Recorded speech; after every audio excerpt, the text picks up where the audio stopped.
McCauley. I'm at Pray It Off in Syracuse, New York.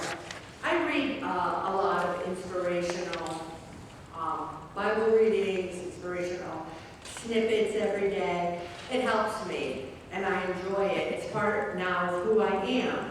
And one day, I read in the Franciscan website this article here. It's titled, Feeling Abandoned. And it says, Jesus knows what it feels like to be abandoned. He knows how it feels to face his crucifixion alone. And we worship a God who knows our suffering beyond understanding in a human body. He knows pain. He knows hunger. He knows how we feel. And that is why Jesus is the one true God. Because of the incarnation, because he was fully man and fully God, he came here, and we know that Jesus knows how we feel. The God who created the universe lives inside of us, and he knows when we feel that someone has slighted us or that someone has passed us over for a promotion, or maybe our adult children didn't remember Mother's Day or your birthday. Jesus knows how we feel. And I love this prayer. To Christ, who was abandoned by his friends, as I find myself in this place of fear, of feeling alone with no one around me, Lord, I ask that you make yourself known to me in this space, in this fear. Make yourself known to me. Abide with me, abide with me, abide with me. Lord, who knows the pain of abandonment. Amen. And there are people in this room that have been abandoned by a parent, by a spouse, by their friends, by a family member. And we need to know that food will not make us whole, that only the love of Christ will. And then it says today, pray with the hymn, Abide with me, and share with God the places in yourself where you feel abandoned by others, and welcome Jesus into that space. So tonight's Pray It Off song is Abide With Me, and we will play that a little later. And now I'd like you to flip over to the first article of tonight, and it does go with what we're talking about. It's talking about the power of our feelings of joy and pain. Now, I talked about session 33. Look at me. I'm like, what session are we in here? Session 33 of talking about joy and finding that joy. And it's hard to find joy when you fall into your hip, or when someone in your family is sick, or when you're going through a difficult time. And it's easy when you're going through a difficult time to turn to our usual comforts. The breads, the donuts, the Pop-Tarts, the things of that story, and the things of that. And the psychiatrist is talking about one of his clients, and she's very sad. And he wanted her to delve into that. Really go to that place of sadness. Go to what you're eating about and deal with it and cry over it and turn your eyes to heaven and say, God, really, I feel abandoned here. I feel like I'm going through this all by myself. Let those feelings out, because denial doesn't make it better. Evading those feelings with food or drink or drugs or alcohol, the problems are still going to be there. You know, if you still have abandonment issues from your childhood, talk about how you felt. Get it out. And if you say, Ellen, I've got no one to talk to, you can talk to me and I won't tell a soul. People in this room have shared things with me that I will take to my grave. You can take that to the bank, you can cash it. You can pull these fake fingernails out and I won't tell anyone. Okay? We will not be able to deal with issues if we bury them. Even if, like this week, I felt like someone might be upset with me about something. And so I really was worried about it.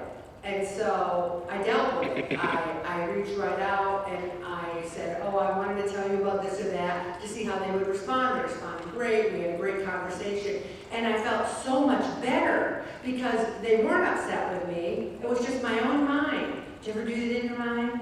You play something out, you think one thing, and it's not that way at all. Just deal with it head on.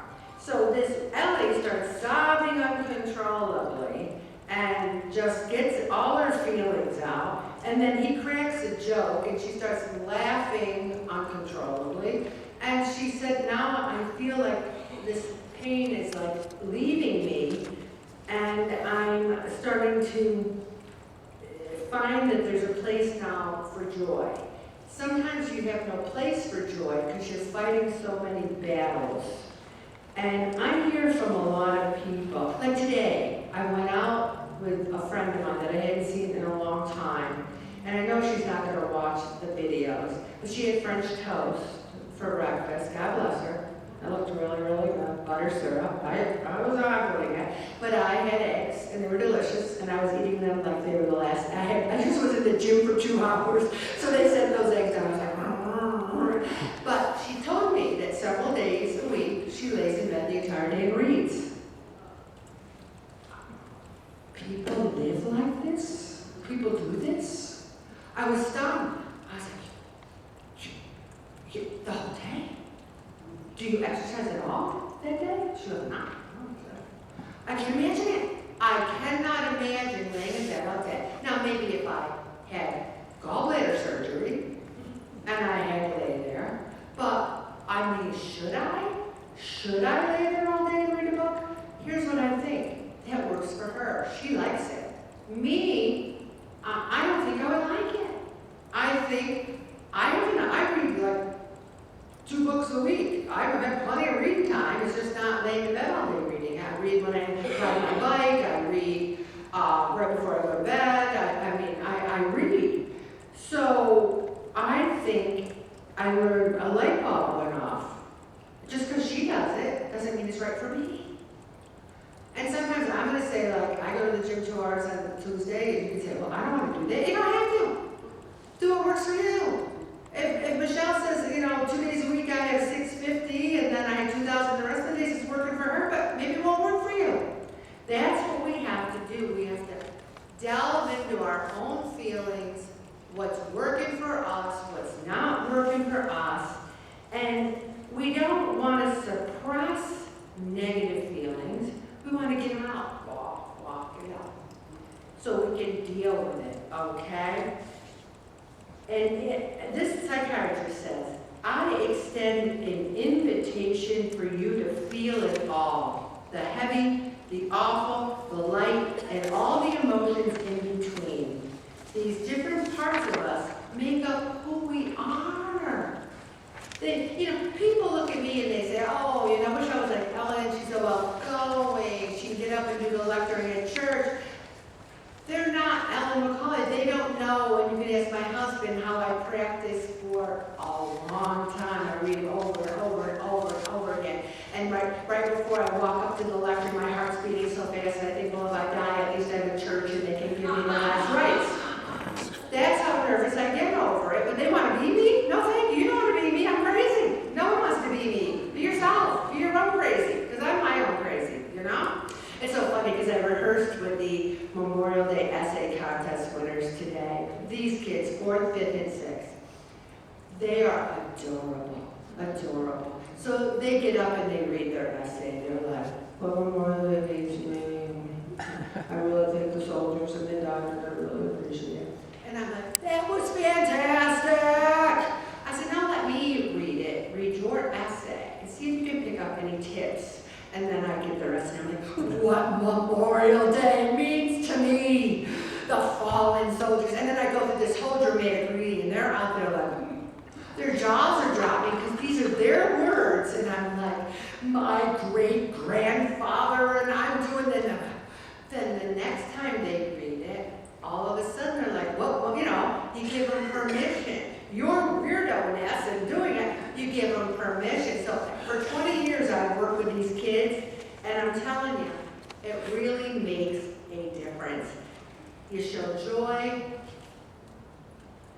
I just feel that we can look at life every day and say, oh, reading I felt bad that Ann Fessler died. I missed it.